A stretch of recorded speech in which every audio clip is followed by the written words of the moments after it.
Hello my dear friend and my dear student. मेरे इस YouTube channel में आप सभी लोगों का स्वागत है।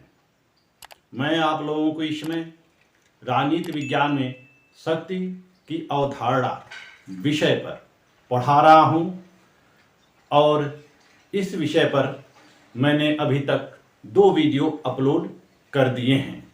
आज मैं आप लोगों को इस वीडियो के अंतर्गत शक्ति के प्रयोग के तरीके बताऊंगा कि शक्ति का प्रयोग हम किस प्रकार से कर सकते हैं। शक्ति के प्रयोग के तरीके कौन कौन से हो सकते हैं। पिछले वीडियो में मैंने बताया शक्ति का अर्थ, परिभाषा, विशेषताएं, शक्ति के विभिन्न स्रोत और शक्ति के प्रकार। यह लास्ट टॉपिक है, शक्ति के प्रयोग के तरीके। तो आइए चलते हैं शक्ति के प्रयोग के तरीके की तरफ, कैसे हम शक्ति का प्रयोग कर सकते हैं। शक्ति प्रयोग की विधि।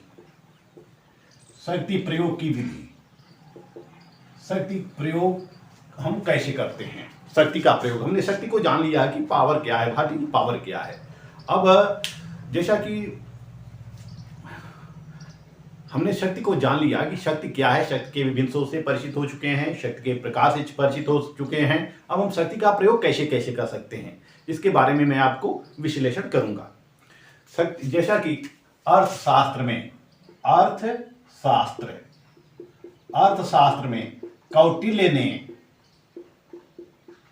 कौटिल्य ने शक्ति प्रयोग करने के विभिन्न तरीके बताए हैं। दंड नीति पर उन्होंने विभिन्न व्याख्यान दिए हैं, विभिन्न लेख लिखे हैं। कौटिल्य की पुस्तक में ऐसा वर्णन मिलता है कि हम शक्ति का पावर का प्रयोग कैसे कर सकते हैं। अपने अर्थशास्त्र में कौटिल्य शक्ति प्रयोग के 4 तरीके बताते हैं। शाम दाम दंड भेद। शाम दाम दंड भेद, यह 4 तरीके हैं शक्ति प्रयोग करने के। हम देखते हैं कि जो कौटिल्य ने अपने अर्थशास्त्र में साम दाम दंड भेद का वर्णन किया है, वह आज भी अप्लाई होते हैं। उनका प्रयोग हम आज भी कर सकते हैं, आज भी जानते हैं, आज भी हम उनका प्रयोग कर सकते हैं। उसी प्रकार से हम प्रयोग करते हैं और कोई तरीका नहीं शक्ति प्रयोग करने का। यदि हमारे पास पावर है तो हम उस पावर का इस्तेमाल करते हैं, विभिन्न तरीके से करते हैं। जैसे कौटिल्य ने तो अर्थशास्त्र में बता ही दिया, साम दाम दंड भेद। इसका आधुनिक रूप हम लेते हैं। पहला अनुनय या विनय, इसको हम कर सकते हैं, या इसको हम समझाना कर सकते हैं। अनुनय या समझाना, जिसको हम क्या करते हैं, शाम का मतलब क्या होता है, समझाना। साम यानी कि समझाना। जैसे जब कहीं कोई समस्या उत्पन्न होती है, चाहे वह स्थानीय स्तर पे हो या राष्ट्रीय स्तर पे हो या अंतरराष्ट्रीय स्तर पे हो, कहीं कोई समस्या उत्पन्न होती है तो सबसे पहले हम क्या करते हैं, 2 पक्षों के बीच जो समस्या उत्पन्न होती है तो दोनों पक्षों को बैठाकर हम क्या करते हैं, पहले उनको समझाते हैं, यानी कि प्रार्थना करते हैं। एक पक्ष जो होता है दूसरे पक्ष से समझाता है, एक पक्ष दूसरे पक्ष को समझाता है। जैसे कि क और ख 2 व्यक्ति हैं, क और ख 2 व्यक्ति हैं। क और ख के बीच किसी प्रकार का संघर्ष है, किसी मुद्दे को लेकर संघर्ष है, तो इसमें पहले क क्या करेगा, यह ख को पहले क्या करेगा, समझाएगा, समझाना। यह विभिन्न पर अनुनय करेगा, विनय करेगा, विनती करेगा, प्रार्थना करेगा। और यदि ख मान जाता है तो ठीक है, यदि उसके समझाने से ख मान जाता है तो ठीक है। क जो है अपने जो परिस्थितियां हैं, जो विभिन्न प्रकार की समस्याएं हैं क के पास, या क और ख के बीच जो विभिन्न प्रकार की समस्याएं हैं, क इस तरह से वर्णन करेगा कि सभी परिस्थितियों को अपने प्रतिकूल बना लेगा, सभी परिस्थितियों को अपने अनुकूल बना लेगा। यानी कि क परिस्थितियों को इस प्रकार प्रभावित करेगा जैसे लगेगा कि क को बहुत अधिक आवश्यकता है, और क लाचार है, और ख इस स्थिति में क्या करता है, मान जाता है, मान सकता है। अब दूसरा तरीका यह आता है, शाम के बाद आता है दाम, यानी कि प्रलोभन। जिसको हम क्या कहते हैं, दाम कहते हैं, दाम। यह जो प्रलोभन है या दाम है, यह कई प्रकार का हो सकता है। यह मनोवैज्ञानिक भी हो सकता है, मनोवैज्ञानिक,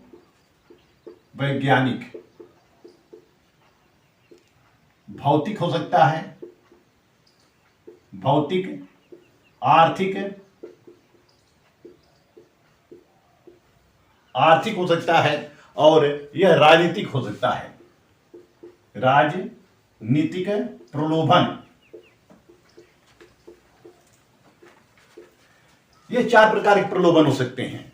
यानी कि यदि क ख नहीं मानता है, क ख को मनाता है, अनुनय करता है, विनय करता है, प्रार्थना करता है, विभिन्न परिस्थितियों को परिभाषित करता है, ख नहीं मानता है, ख एकदम जिद पकड़ के बैठा हुआ है कि नहीं हम नहीं मानेंगे, तो दूसरा हथियार क्या होता है, दूसरा अस्त्र क्या होता है, प्रलोभन, दाम।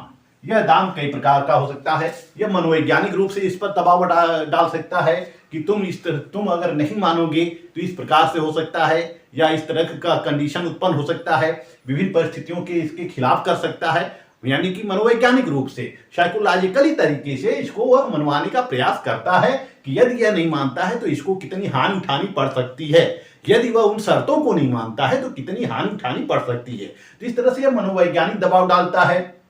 यदि मनोवैज्ञानिक दबाव नहीं कार्य करता है तो वह फिर भौतिक दबाव डालता है, भौतिक दबाव डालता है। यानी कि इसको कुछ प्रलोभन देता है कि मैं तुम्हारी ये सहायता करूंगा, तुम्हारे व्यापार में मैं वृद्धि करूंगा, तुम्हारे जो तुम्हारे जो व्यापार हैं उसको मैं पूरे देश में फैलाऊंगा, या विभिन्न प्रकार के भौतिक प्रलोभन दे सकता है। इसको धन भी दे सकता है, विभिन्न वस्तुएं दे सकता है, निःशुल्क इसको विभिन्न वस्तुएं उपलब्ध करा सकता है। तो कुछ भौतिक प्रलोभन इनको देते हैं, या इसको अपना भूभाग का कुछ हिस्सा दे सकता है, विभिन्न इसको मनाने के लिए इतना कुछ करना पड़ता है। और तीसरा जो है आर्थिक प्रलोभन। यह जो है ख जो है काफी गरीब है, या फिर इसके पास विभिन्न प्रकार की समस्याएं हैं, लेकिन क से नहीं मानता है, तो यह आर्थिक प्रलोभन दे सकता है। जैसे कि धन दे सकता है, या कर्ज के रूप में धन दे सकता है, इसको उधार दे सकता है, उधार देकर इसको ख से अपने अनुकूल वह व्यवहार को कराता है। यानी कि क जिस प्रकार से वह इच्छा रखता है उसी प्रकार ख व्यवहार करता है। जैसे हम देख सकते हैं कि अंतर्राष्ट्रीय क्षेत्रों में जो भारत का संबंध है, पाकिस्तान का संबंध है, चीन का संबंध है, और रूस का संबंध है, और अमेरिका को देख सकते हैं। अमेरिका पाकिस्तान को काफी धन दे रखा है, कर्ज दे रखा है, पाकिस्तान में अपने सैनिक अड्डे स्थापित कर रखा है, और पाकिस्तान पर निरंतर दबाव डालकर अपने अनुकूल वो व्यवहार कराता है। यानी कि जैसा अमेरिका चाहता है वैसा पाकिस्तान करता है। इसी तरह से चीन ने भी पाकिस्तान को काफी कर्ज दे रखा है, और पाकिस्तान है वह चीन के इशारे पर नाचता रहता है। तो हम प्रलोभन देकर उसको अपने वश में कर सकते हैं। अब तीसरा बिंदु आता है प्रलोभन के बाद, साम दाम दंड। अब तीसरा प्रलोभन क्या है, तीसरा अस्त्र क्या है, दंड, पनिशमेंट। यानी कि साम दाम दंड का मतलब क्या होता है, उसको यदि दो राष्ट्रों के बीच किसी प्रकार का मतभेद होता है तो एक राष्ट्र क्या करता है, दूसरे राष्ट्रों को दी जाने वाली सभी सेवाएं रोक देता है। जैसे कि वह अपने दूसरे राष्ट्र से, जो उसका विरोधी राष्ट्र है या जिससे विरोध उत्पन्न हो गया है, उससे अपने राजदूतों को वापस बुला लेता है, अपने नागरिकों को वापस बुला लेता है, उसको विभिन्न सहायता जो दी जाती है, विभिन्न सहायता जो दी जाती है उस सहायता को रोक देता है। यानी कि विभिन्न पुरस्कार जो होता है वह रोक देता है, और दंड की धमकी देता है, दंड का प्रयोग नहीं करता है, वह दंड की धमकी देता है। इसको क्या कहते हैं, तीसरा दंड, साम दाम दंड। और चौथा पॉइंट है वह है भेद, साम दाम दंड भेद। भेद का मतलब होता है भेद का मतलब होता है बल प्रयोग। यहां भेद का तात्पर्य क्या है, बल प्रयोग से है, भेद का तात्पर्य बल प्रयोग से है। भेद का मतलब बल प्रयोग। जब क के किसी भी शर्तों से नहीं मानता है, जब क के किसी भी शर्तों से नहीं मानता है, यानी कि हम देख लेते हैं कि वो उसको हम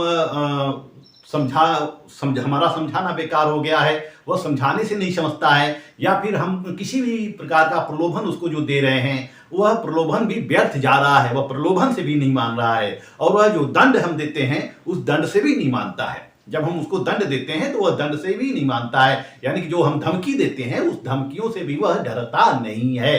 तो ऐसी स्थिति में जो आखिरी अस्त्र होता है वह भेद होता है, यानी कि बल प्रयोग होता है। बल प्रयोग का मतलब हम सैनिक कार्यवाही करते हैं, उसके विरुद्ध सैनिक कार्यवाही करते हैं। जैसे कि वर्तमान समय में हम देख रहे हैं कि रूस और यूक्रेन का मुद्दा चल रहा है, रूस और यूक्रेन का मुद्दा चल रहा है, रूस और यूक्रेन का मुद्दा चल रहा है। 1991 में जब सोवियत संघ गणराज्य था, सोवियत संघ जिसमें कि विभिन्न राज्य थे, 1991 में जब सोवियत संघ था, जब सोवियत संघ का विघटन हुआ तो यह यूक्रेन जो है रूस का ही हिस्सा है। यूक्रेन उस समय रूस का ही हिस्सा था, लेकिन 1991 में यूक्रेन क्या हो गया, यह स्वायत्त हो गया, स्वायत्त हो गया या स्वतंत्र हो गया यूक्रेन। और उसके पश्चात रूस और शुरुआत में रूस ने तो यूक्रेन का सहायता किया, लेकिन धीरे धीरे उनके बीच दरार बढ़ता गया, दरार धीरे धीरे बढ़ता गया। और हम देखते हैं कि फरवरी 14 से फरवरी 2014 से इनके बीच विवाद गहराता गया, और अंततः यह विवाद 24 फरवरी 2022 को 24 फरवरी 2022 को युद्ध के रूप में इसका परिणाम हुआ। इसका परिणाम क्या हुआ, युद्ध के रूप में परिणाम इसका होता है। और रूस को डर है कि यूक्रेन, उनके बीच विवाद किस तरह का है, यूक्रेन को रूस ये समझता है कि यूक्रेन यदि नाटो में सम्मिलित हो जाएगा तो शत्रु राष्ट्र जो होते हैं यूक्रेन को अपना अड्डा बना लेगा, जो रूस के लिए घातक होगा। इसलिए रूस यूक्रेन को समाप्त करना चाहता है, और 24 फरवरी 2022 से लगातार युद्ध होता रहा है, और अभी तक युद्ध जारी है, अभी युद्ध समाप्त नहीं हुआ है, रूस और यूक्रेन के बीच युद्ध समाप्त नहीं हुआ है। इसी तरह से हम देख सकते हैं अमेरिका और इराक का युद्ध, अमेरिका और इराक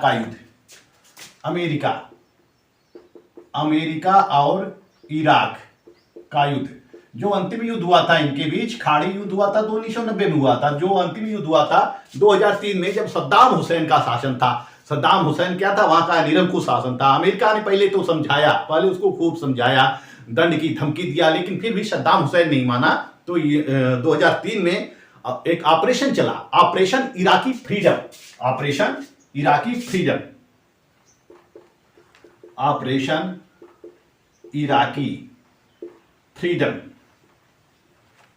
कब चला ये, 2003 में चला, ऑपरेशन इराकी फ्रीडम चला, जिसके तहत अमेरिका ने इराक को नेस्तनाबूद कर दिया। यानी कि इराक के जितने भी इराकी सैनिक थे सबको मार गिराया, सद्दाम हुसैन को मार गिराया, और वहां पर एक लोकतांत्रिक सरकार की स्थापना की। तो इराक को सद्दाम हुसैन के अत्याचारी तंत्र से मुक्त किया गया। तो ये जो भेद होता है या बल प्रयोग होता है, यह दंड का अंतिम तरीका होता है। प्रायः इसका प्रयोग नहीं किया जाता है। पहले हम अपने शत्रुओं को समझाते हैं, उसके बाद उसको विभिन्न प्रकार के प्रलोभन देते हैं या फिर धमकी देते हैं। जब अंतिम रूप से वह नहीं मानता है, इन विभिन्न प्रक्रियाओं से नहीं मानता है, तो अंतिम रूप से हम क्या करते हैं, युद्ध करते हैं या बल प्रयोग करते हैं, सैनिक कार्रवाई करते हैं। यह युद्ध का उग्र रूप भी हो सकता है, कभी कभी परमाणु बम युद्ध के रूप में इसका परिणाम हो सकता है। तो इस तरह से अंतरराष्ट्रीय राजनीति के क्षेत्र में हम इन चारों साम दाम दंड भेद को अपनाते हैं, साम दाम दंड भेद को अपनाते हैं, हम शक्ति का प्रयोग करते हैं। लेकिन हम शक्ति का प्रयोग अंतिम रूप से नहीं कर सकते हैं। हमारे शक्ति के प्रयोग करने पे कुछ सीमाएं होती हैं, कुछ मर्यादाएं होती हैं। हम उन मर्यादाओं का उल्लंघन नहीं कर सकते हैं, उन सीमाओं का उल्लंघन नहीं कर सकते हैं। हमारे ऊपर इतिहास की मर्यादाएं होती हैं, परंपराओं की मर्यादाएं होती हैं, कुछ नैतिकता की होती है, कुछ दैवी विधान की मर्यादाएं होती हैं या सीमा होती है, कुछ दैवी विधान की सीमा होती है, या फिर कुछ हमारे परंपरा सामाजिक मान्यताओं जनहित की सीमा होती है। हम इन सीमा के अंतर्गत रहते हुए ही शक्ति का प्रयोग कर सकते हैं। अन्यथा शक्ति का प्रयोग जो बल प्रयोग है वह अंतिम रूप से किया जाता है, उसको प्रायः किया नहीं जाता है। तो अंतर्राष्ट्रीय राजनीति या राजनीति के अंतर्गत हम शक्ति को विभिन्न तरीकों से प्रयोग करते हैं, लेकिन शक्ति को विभिन्न तरीकों से प्रयोग करते हुए भी हम एक संतुलन स्थापित करते हैं कि इसका अति न हो, यानी कि अति न हो, इसका अति न हो। कहने का तात्पर्य यह है कि हम शक्ति का प्रयोग उग्र रूप से नहीं कर सकते हैं, अपने लोगों के विरुद्ध नहीं कर सकते हैं, राष्ट्रों के विरुद्ध नहीं कर सकते हैं। जब हम यह दूसरे राष्ट्रों के विरुद्ध किया जा सकता है, दूसरे राष्ट्रों के विरुद्ध हम शक्ति का उग्र रूप से प्रयोग कर सकते हैं। तो इस तरह से यह जो शक्ति है यह राजनीति में महत्वपूर्ण स्थान रखता है। राजनीति में शक्ति की जो संकल्पना है यह एक केंद्रीय बिंदु है या केंद्रीय तत्व है। राजनीति में हम शक्ति के बिना राजनीति की कल्पना नहीं कर सकते हैं। जो भी हम राजनीति में हैं, राजनीति में यदि हैं तो हमारे पास पावर है या शक्ति है, यानी कि राजनीति के अंतर्गत शक्ति महत्वपूर्ण भूमिका निभाती है, महत्वपूर्ण भूमिका अदा करती है।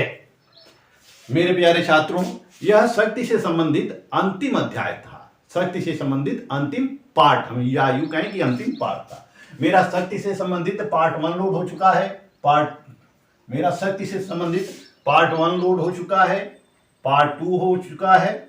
ये जो यह है आज का जो वीडियो है यह पार्ट 3 के रूप में होगा, जिसमें मैंने आपको बताया है शक्ति प्रयोग करने के विभिन्न तरीके या विभिन्न विधियां, हम शक्ति का प्रयोग कैसे कर सकते हैं। इसको याद कर लीजिए, साम दाम दंड भेद, यही शक्ति प्रयोग करने के तरीके होते हैं। अंतिम तरीका क्या होता है? सैनिक कार्रवाई या बल प्रयोग होता है। तो मेरे चैनल के साथ आप लोग बने रहिए। यह वीडियो आपको अच्छा लगे तो मेरे चैनल को लाइक, सब्सक्राइब और शेयर करना न भूलिएगा।